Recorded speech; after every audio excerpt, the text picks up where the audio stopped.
بسم اللہ الرحمن الرحیم۔ یہ ریڈیو قطر FM 107 ہے۔ اب آپ محمود احمد سے خبریں سنیے۔ ابتدا میں پیش خدمت ہیں اہم خبروں کی سرخیاں۔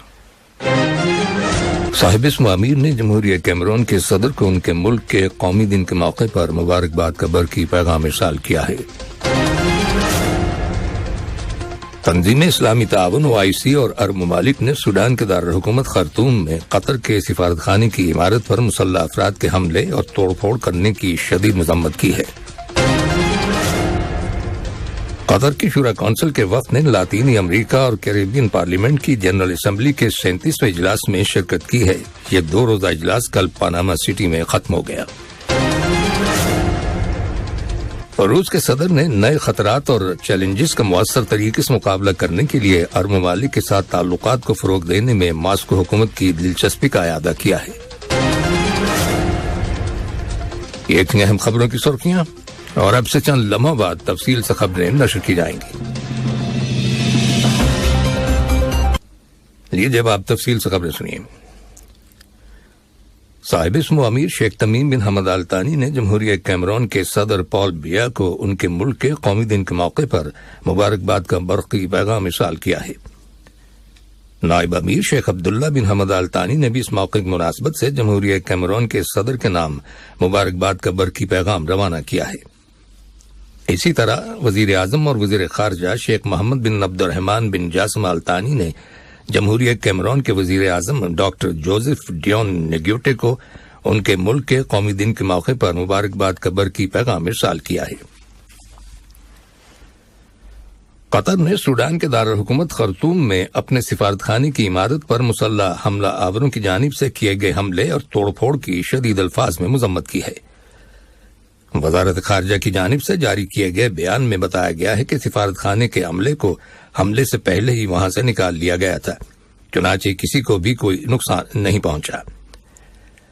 وزارت خارجہ کے بیان میں سوڈان میں جاری لڑائی کے تناظر میں خرطوم میں سفارتی مشنوں، بین الاقوامی اداروں کے دفاتر اور شہری تنصیبات کو بچانے اور تحفظ فراہم کرنے کی ضرورت پر زور دیا گیا ہے۔ بیان میں مزید کہا گیا ہے کہ یہ مجرمانہ فعل بین الاقوامی قوانین کی کھلی خلاف ورزی ہے اور مجرموں کے خلاف قانونی کارروائی عمل میں لائی جائے۔ وزارت خارجہ کے بیان میں ریاست قطر کے موقف کی توثیق کی گئی ہے، جس میں سوڈان کے اندر لڑائی کو فوری طور پر بند کرنے، زیادہ سے زیادہ تحمل کا مظاہرہ کرنے، عوامی مفاد کو ترجیح دینے اور شہریوں کو لڑائی سے محفوظ رکھنے کا مطالبہ کیا گیا ہے۔ اس کے علاوہ تمام گروپوں سے اختلافات پر قابو پانے کے لیے مذاکرات اور پرامن طریقے اختیار کرنے کے لیے حکومت قطر کی خواہش کا بھی اظہار کیا گیا ہے۔ تنظیم اسلامی تعاون OIC اور عرب ممالک نے سوڈان کے دارالحکومت خرطوم میں قطر کے سفارت خانے کی عمارت پر مسلح افراد کے حملے اور توڑ پھوڑ کرنے کی شدید مذمت کی ہے۔ OIC کے جنرل سیکریٹریٹ نے ایک بیان میں سفارتی مشنز کی عمارتوں کی حفاظت اور سفارتکاروں کو ضروری تحفظ فراہم کرنے اور بین الاقوامی معاہدوں، خاص طور پر ویانا کنونشن برائے سفارتی تعلقات کی پاسداری کی ضرورت پر زور دیا ہے۔ کویت کی حکومت نے قطر کے سفارت خانے کی عمارت پر کیے گئے حملے کی مذمت کی ہے۔ کویت کی خبر رساں ایجنسی کونا کی رپورٹ کے مطابق کویت کی وزارت خارجہ نے ایک بیان میں سوڈان میں سفارتی مشنوں کی عمارتوں کو نشانہ بنانے والے ہر قسم کے تشدد اور تخریبی کارروائی کو یکسر مسترد کرنے کے اپنے موقف کی توثیق کی ہے اور اسے سن 1961 کے ویانا معاہدے کی صریح خلاف ورزی قرار دیا ہے۔ کویت نے سوڈان کے سرکاری حکام اور تمام اسٹیک ہولڈر سے مطالبہ کیا ہے کہ وہ فوری طور پر اس معاملے میں ضروری کارروائی کریں، سفارتی مشنز کی عمارتوں اور اہلکاروں کو تحفظ فراہم کریں اور مجرموں کو سزا دیں۔ سلطنت عمان نے بھی خرطوم میں قطری سفارت خانے کی عمارت پر حملے اور توڑ پھوڑ کی سخت مذمت کی ہے۔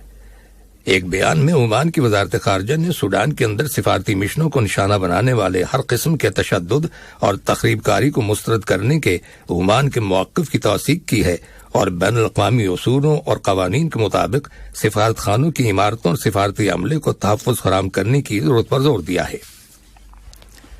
یمن، اردن اور متحدہ عرب امارات کی حکومتوں نے بھی قطر کے سفارت خانے کی عمارت پر حملہ کیے جانے کی شدید مذمت کی ہے۔ ان ممالک کی خارجہ وزارتوں کی جانب سے جاری کیے گئے بیانات میں ریاست قطر کے ساتھ یکجہتی اور سفارتی مشنوں کے تقدس کی خلاف ورزی سمیت تشدد اور تخریب کاری کی تمام کارروائیوں کو مسترد کیا گیا ہے، اور یہ واضح کیا گیا ہے کہ اس قسم کی کارروائیاں بین الاقوامی قوانین اور معاہدوں، خاص طور پر ویانا کنونشن کی خلاف ورزی ہیں۔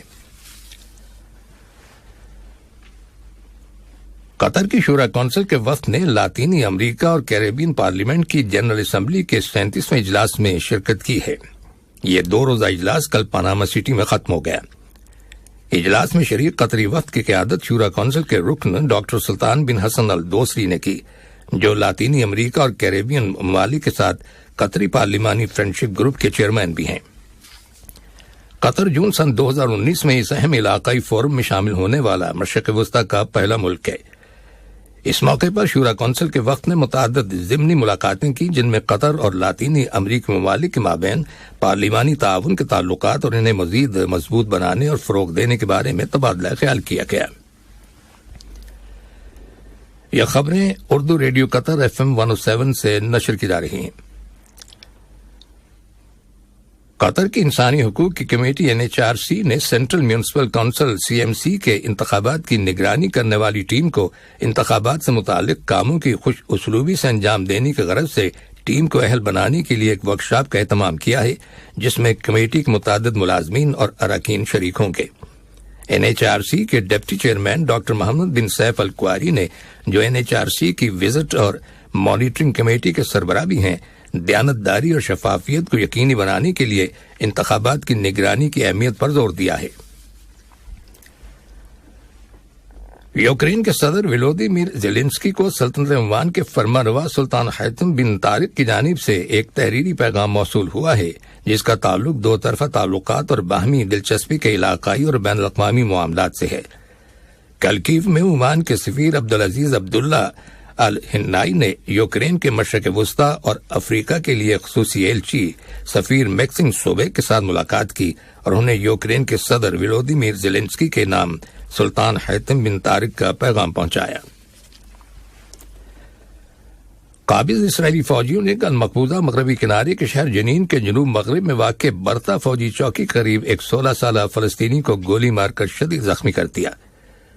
فلسطینی ہلال احمر ایمبولینس سروس کی رپورٹ کے مطابق لڑکے کو ابتدائی طبی امداد فراہم کرنے کے بعد ہاسپٹل میں داخل کر دیا گیا۔ ادھر یہودی آبادکاروں کے گروپ نے کل مسجد اقصی کے باب الملک فیصل کے سامنے اشتعال انگیز حرکتیں کی اور رقص کیا، اور تھوڑی دیر کے بعد وہ وہاں سے چلے گئے۔ ادھر قابض اسرائیلی بحریہ نے فلسطینی ماہی گیروں کی کشتیوں پر گولیاں برسائیں اور انہیں بھاگ جانے پر مجبور کر دیا۔ اس کے علاوہ قابض اسرائیلی فوج مغربی کنارے کے گاؤں مغایر کا محاصرہ جاری رکھے ہوئے ہے۔ گاؤں کے 2 داخلی راستے بند کر دیے گئے ہیں اور شہریوں کو لمبے راستوں کے ذریعے گاؤں میں جانے پر مجبور کر دیا گیا ہے۔ اور روس کے صدر ولادیمیر پوٹن نے نئے خطرات اور چیلنجز کا مؤثر طریقے سے مقابلہ کرنے کے لیے عرب ممالک کے ساتھ تعلقات کو فروغ دینے میں ماسکو حکومت کی دلچسپی کا اعادہ کیا ہے۔ جدہ میں عرب لیگ کونسل کے 32ویں سربراہی اجلاس کے لیے اپنے پیغام میں صدر پوٹن نے کہا کہ ان کا ملک عرب ممالک کے ساتھ روایتی طور پر دوستانہ تعلقات کو فروغ دینے اور مشرق وسطی اور شمالی افریقہ کے ملکوں کے ساتھ تعمیری تعاون اور شراکت داری کو بہت اہمیت دیتا ہے۔ انہوں نے اس یقین کا اظہار کیا کہ روس اور عرب ممالک کے مابین کثیر الجہتی تعاون میں مزید توسیع سے مشترکہ مفادات کو مکمل طور پر پورا کرنے میں مدد ملے گی۔ انہوں نے مزید کہا کہ ان کا ملک اقوام متحدہ کی قراردادوں اور عرب امن عمل میں طے شدہ نقطۂ نظر کی بنیاد پر فلسطین اسرائیل تنازع کے حل کے لیے کوششیں جاری رکھے گا۔ اردن کے دارالحکومت عمان میں بس حادثے میں 40 افراد زخمی ہو جانے کی اطلاع ملی ہے۔ پبلک سیکیورٹی ڈائریکٹریٹ کی رپورٹ کے مطابق بس کو یہ حادثہ دابوک کے علاقے میں پیش آیا، جس کی پولیس نے تحقیقات شروع کر دی ہے۔ اور اب کچھ خبریں کھیلوں کے بارے میں۔ الوکرا کی ٹیم نے کل دوحیل سپورٹس ہال میں کھیلے گئے فائنل میچ میں الغرافہ کی ٹیم کو 26-21 کے تناسب سے شکست دے دی، جس کے بعد الوکرا کی ٹیم کو 2022-2023 کھیلوں کے سیزن کے لیے قطر ہینڈ بال کپ چیمپئن کا اعزاز حاصل ہو گیا ہے۔ میچ کے بعد قطر اولمپک کمیٹی کے سیکنڈ نائب صدر ڈاکٹر ثانی بن عبد الرحمان القواری، قطر ہینڈ بال ایسوسی ایشن کے صدر احمد الشابی اور انٹرنیشنل فیڈریشن کے وائس پریزیڈنٹ بدر الطیب نے الوکرا کی ٹیم کو کپ اور گولڈ میڈلز اور رنر اپ الغرافہ کی ٹیم کو سلور میڈل سے دیے۔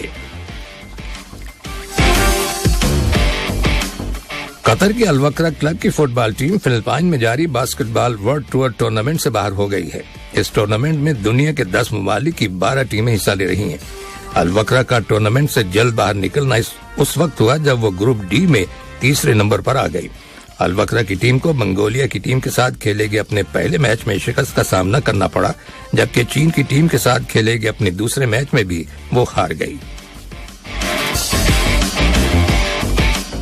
قطر والی بال ایسوسی ایشن نے کل الصد اسپورٹس کلب کے تعاون سے 10 سال سے کم عمر کے بچوں کے لیے 9ویں منی والی بال فیسٹیول کا انعقاد کیا، جس میں 135 کھلاڑیوں نے شرکت کی۔ فیسٹیول میں 9 کلبوں نے حصہ لیا۔ ان میں الوکرا، الغرافہ، ریان، الصد، قطر اسپورٹس کلب، العربی، الخور، الشمال اور الہلی شامل ہیں۔ فیسٹیول کے اختتام پر اس میں شریک پارٹیوں کو اعزاز سے نوازا گیا۔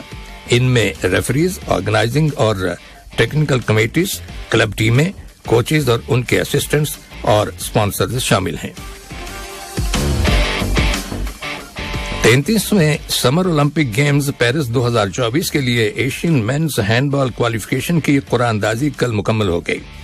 ہینڈ بال کوالیفیکیشن کے تحت میچز دوحہ میں 18 سے 28 اکتوبر کی درمیانی مدت کے دوران ہوں گے۔ قطر کو گروپ اے میں سعودی عرب، جنوبی کوریا، متحدہ عرب امارات، بھارت اور چین کے ساتھ رکھا گیا ہے، جبکہ گروپ بی میں Bahrain, Iran, Kuwait, Uzbekistan, Japan اور قازقستان شامل ہیں۔ قرعہ اندازی کی تقریب میں قطر ہینڈ بال ایسوسی ایشن کے پریزیڈنٹ احمد الشابی، ایشین ہینڈ بال فیڈریشن کے خزانچی بدر محمد الطیاب، دونوں ایسوسی ایشنز کے سینئر اہلکار اور شریک ٹیموں کے نمائندوں نے شرکت کی۔ آخر میں اہم خبروں کی سرخیاں ایک بار پھر سن لیجیے۔ صاحب اسم امیر نے جمہوریہ کیمرون کے صدر کو ان کے ملک کے قومی دن کے موقع پر مبارکباد کا برقی پیغام ارسال کیا ہے۔ تنظیم اسلامی تعاون OIC اور عرب ممالک نے سوڈان کے دارالحکومت خرطوم میں قطر کے سفارت خانے کی عمارت پر مسلح افراد کے حملے اور توڑ پھوڑ کرنے کی شدید مذمت کی ہے۔ قطر کی شورا کونسل کے وفد نے لاطینی امریکہ اور کیریبین پارلیمنٹ کی جنرل اسمبلی کے 37ویں اجلاس میں شرکت کی ہے۔ یہ 2 روزہ اجلاس کل پاناما سٹی میں ختم ہو گیا۔ اور روس کے صدر نے نئے خطرات اور چیلنجز کا مؤثر طریقے سے مقابلہ کرنے کے لیے عرب ممالک کے ساتھ تعلقات کو فروغ دینے میں ماسکو حکومت کی دلچسپی کا اعادہ کیا ہے۔ اور اس کے ساتھ ہی اردو ریڈیو قطر FM 107 سے خبروں کا آج کا پہلا بلیٹن ختم ہوا۔ سوشل میڈیا سیکشن سے انتخاب عالم اور اسٹوڈیو سے تکنیکی معاون جابر اور محمود احمد کو اجازت دیجیے۔